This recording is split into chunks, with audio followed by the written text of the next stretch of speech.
যখন তুই কলেজে অ্যাডমিশন কোচিং করবি বলে ঠিক করেছিলি, তখন আমার গলার সোনার চেনটা বিক্রি করে দিয়েছিলাম মাত্র 25,000 টাকায়। এই চেনটাই ছিল তোর বাবার রেখে যাওয়া শেষ স্মৃতি। তোর বয়স যখন 7 বছর ছিল, তোর বাবা রোড অ্যাক্সিডেন্টে মারা যান। সেই থেকে একা একা মানুষ করেছি তোকে। কোনো কিছুরই অভাব কোনো দিনও বুঝতে দিইনি। একটা প্রাইভেট স্কুলে শিক্ষকতা করে যৎসামান্য বেতন পেতাম। তারপরও তোর পড়াশোনায় কোনো কমতি রাখিনি। পুজোর সময় তোকে ভালো জামা কাপড়, পড়াশোনার বই, খাতা, কলম, এমনকি শীতের সময় শীতের পোশাকও কিনে দিয়েছি। তারপর মাধ্যমিক পাস করার পর সায়েন্স নিলি। তখন আর আমি তোকে পড়াতে পারিনি, তাই বাধ্য হয়ে তোকে বাইরে টিউশন দিলাম। আর সেই থেকেই আমার গয়না বিক্রি শুরু হলো। যদিও আমি জানতাম পড়াশোনার খরচ জোগাতে এইসব প্রয়োজন হবে। ছেলে তখন আমাকে বলতো, মা, তোমার কোনো কষ্ট থাকবে না। আমি বড় হয়ে তোমাকে একটা মনির মতো সুন্দর বাড়ি বানিয়ে দেব। আমি হেসে হেসে বলতাম, মায়ের বাড়ি চাই না রে পাগল ছেলে। আমার ছেলেটা বড় হয়ে মানুষের মতো মানুষ হোক, এটাই আমার শান্তি। খুব স্বপ্ন দেখতাম তোর বাবা রেখে যাওয়া এই তোকে একদিন অনেক বড় করে তুলব। বড় যে তোকে হতেই হবে আমার জন্য। এইচএসসির পর যখন কোচিংয়ে ভর্তি হবি, তখন গলার চেনটা বিক্রি করি। তোর মামা তখন বারবার না করেছিল। আমি তখন বলেছিলাম, ছেলে আমার মানুষের মতো মানুষ হলে চেনের অভাব হবে না। ছেলেটা আমার সেদিন খুব কেঁদেছিল। আজ আমার ছেলে একজন ইঞ্জিনিয়ার, বড় বড় ভবনের নকশা বানায়। শুনেছি শহরের নামকরা মানুষদের মধ্যে সে একজন।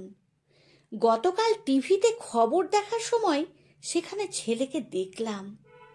কি সুন্দর কোট টাই পরে খুব সুন্দর কথাও বলছে, একদম ফিটফাট। ছেলেটা দেখতে একদম তার বাবার মতো হয়েছে। ওর বাবাও দেখতে খুব সুন্দর ছিলেন। ওর বাবার কথাও আজ খুব মনে পড়ছে। মানুষটার মধ্যে ভালোবাসার পাশাপাশি আমার প্রতি শ্রদ্ধা বোধটাও ছিল প্রচণ্ড। কখনো কোনো রকম খারাপ ব্যবহার করেননি। ছেলের জন্মের পর থেকেই আমাকে নাম ধরে ডাকতে শুনিনি। আজ আমি বৃদ্ধাশ্রমে পড়ে আছি। এখানে কেউ আমাকে মা বলে ডাকে না। কেউ কাছে এসে বলে না, মা কেমন আছো?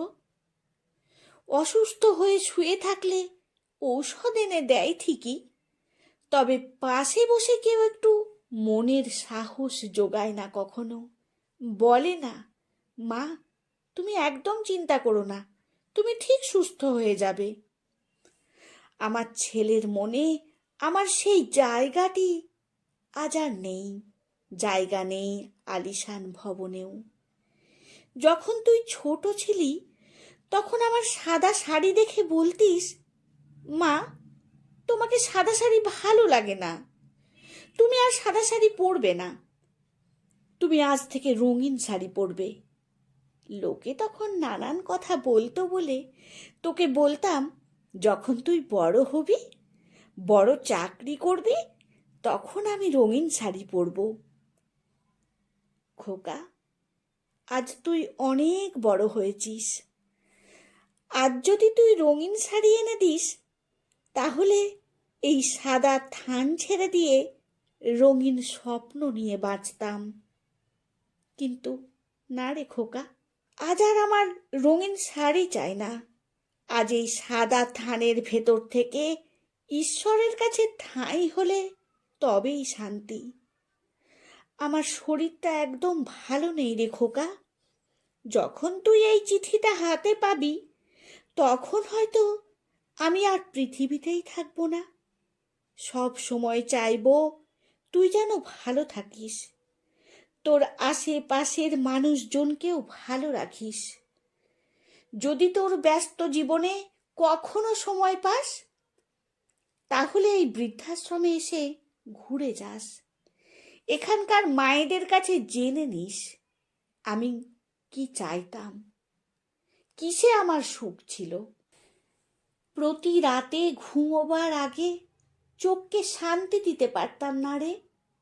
অপলক দৃষ্টিতে তাকিয়ে বারবার তোর চিন্তায় বিভোর থাকতাম। খাবার খেতে বসে খাবারটাও গলা দিয়ে নামতো না। খোকা, একসময় এই হাত দিয়েই তোর মুখে খাবার তুলে দিতাম। আমার বড্ড আদরের খোকা, তুই ভালো থাকিস। আমার শরীরটা একদম ভালো নেই রে, বড্ড ইচ্ছে করছে তোকে একবার দেখতে। জানি সেটা সম্ভব নয়। ঈশ্বরের অসীম কৃপায় তোকে টিভিতে সেদিন দু চোখ ভরে দেখে নিয়েছি, সামনাসামনি নাইবা দেখা হলো। ইতি বৃদ্ধাশ্রমে থাকা তোর অভাগী মা।